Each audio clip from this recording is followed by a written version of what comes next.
आत्ममूल्यांकन। आप ये स्टोरी मेरी क्यों पढ़ें? तो फ्रेंड और दोस्तों, हमारी ज़िंदगी में अक्सर ऐसे पल आते हैं जब हम सही और गलत के बीच फंस जाते हैं।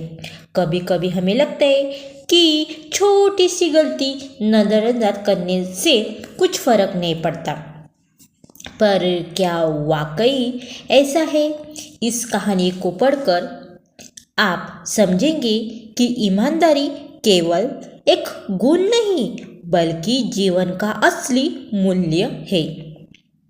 यह कहानी आपको अपने मन के भीतर झांकने पर मजबूर कर देंगी और सिखाएंगी कि कैसे छोटे छोटे फैसले हमारी आत्मा की सच्चाई दर्शाते हैं।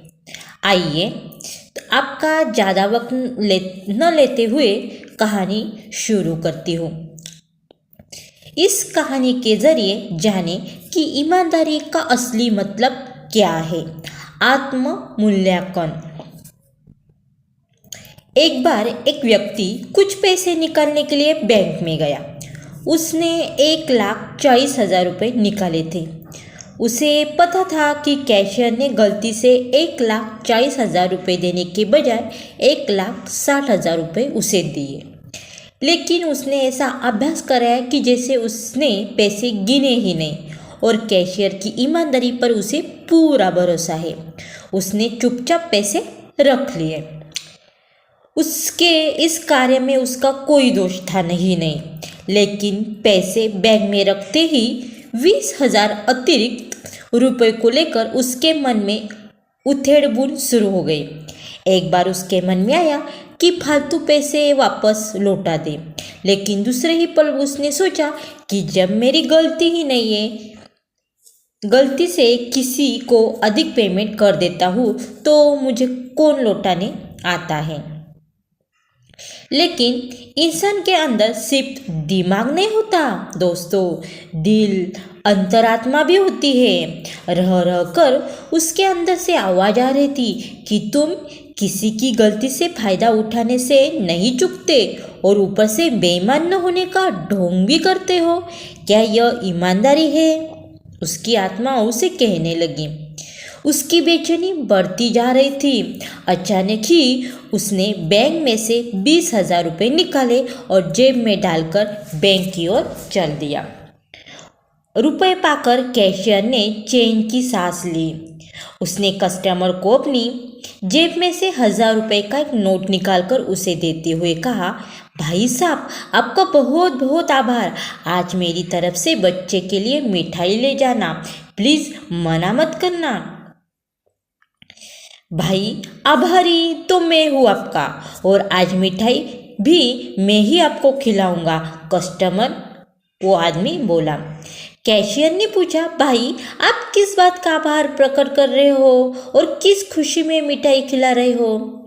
कस्टमर ने जवाब दिया, आभार इस बात का कि 20,000 के चक्कर ने मुझे आत्म मूल्यांकन का अवसर प्रदान किया। आपसे ये गलती न होती तो न मैं दर्द में फंसता और न ही उससे निकल पाता, अपनी लोभ वृत्ति पर काबू पाता। वह बहुत मुश्किल काम था। घंटों के दर्द के बाद मैं जीत पाया। इस दुर्लभ अवसर के लिए आपका आभार।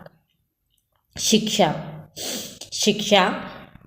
तो फ्रेंड, मित्रों, कहा तो वो लोग हैं जो अपनी ईमानदारी का पुरस्कार और प्रशंसा पाने का अवसर नहीं चूकते, और कहा वो जो औरों को पुरस्कृत करते हैं। ईमानदारी का कोई पुरस्कार नहीं होता फ्रेंड, अपितु ईमानदारी स्वयं ही एक बहुत बड़ा पुरस्कार है।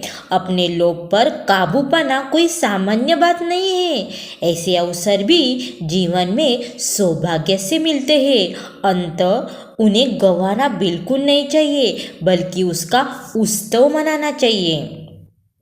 ईमानदारी का सबसे बड़ा इनाम वह सुकून है जो खुद से जीतने के बाद मिलता है।